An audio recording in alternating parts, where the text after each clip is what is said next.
ડેડિયાપાડાના ધારાસભ્ય ચૈતર વસાવાના જામીનના મામલે આજે ગુજરાત હાઈકોર્ટ છે. ગુજરાત હાઈકોર્ટમાં સરકાર પક્ષથી દલીલો છે તે થવાની છે અને સૌ કોઈની નજરો આ દલીલ પર છે. વિગતવાર વાત કરવી છે જે પ્રકારે ચૈતર વસાવાનો મામલો આજે ગુજરાત હાઈકોર્ટમાં ચર્ચાવાનો છે તેની. વૈષ્ણવજન તો તેને કહીએ જે પીડ પરાઈ જાનાને રે. નમસ્કાર, આપ જોઈ રહ્યા છો નવજીવન ન્યૂઝ અને હું છું આપની સાથે તોફિક ગાંચી. ડેડિયાપાડાના ધારાસભ્ય ચૈતર વસાવા અત્યારે વડોદરાની સેન્ટ્રલ જેલમાં બંધ છે અને મામલો છે વર્ષ 2023માં વન વિભાગના કર્મચારી છે તેને ધમકાવવાનો, હવામાં ફાયરિંગ કરવાનો અને ખંડણી માંગવાનો અને આ મામલે નર્મદાની સેશન કોર્ટે ચૈતર વસાવા સહિત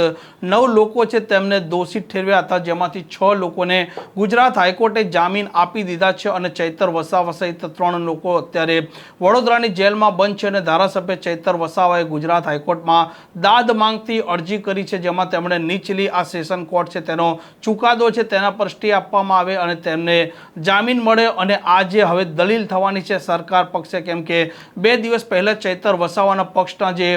વકીલ હતા આ વકીલે કોર્ટમાં દલીલો કરી હતી. FIR અને અન્ય જે કલમો લગાવવામાં આવી હતી તે કલમોને આધીન તેમણે તેમનો પક્ષ મૂક્યો હતો અને આજના દિવસે સરકાર પક્ષના જે વકીલ છે તે આ કેસને લઈને દલીલ કરશે. સહજ છે કે ચૈતર વસાવાના વિરોધમાં જ આ દલીલ થશે અને જો ગુજરાત હાઈકોર્ટ ચૈતર વસાવાના પક્ષમાં કોઈ પણ પ્રકારનો ચુકાદો નથી આપતો તો પછી ચૈતર વસાવાની મુશ્કેલીઓ ચોક્કસપણે વધશે, કેમ કે તેમનું ધારાસભ્ય પદ છે તે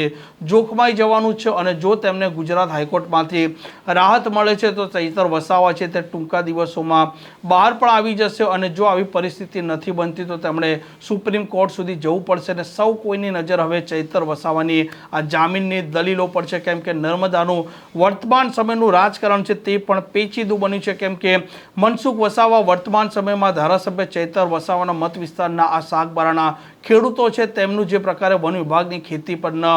મામલો છે, આ જમીન પર ખેતી પરનો મામલો છે તે મામલો મનસુખ વસાવાએ હાથમાં લીધો છે અને આ મામલે હવે ત્યાંનું રાજકારણ પણ ગરમાયું છે અને ચૈતર વસાવાની ગેરહાજરીમાં મનસુખ વસાવા સક્રિય બન્યા છે અને તે આમ આદમી પાર્ટી માટે પણ મુશ્કેલીઓ બને તો પણ નવાઈ નહીં. આ પ્રકારના સમાચાર માટે નવજીવન ન્યૂઝ ચેનલ સાથે જોડાયેલા રહો. નમસ્કાર.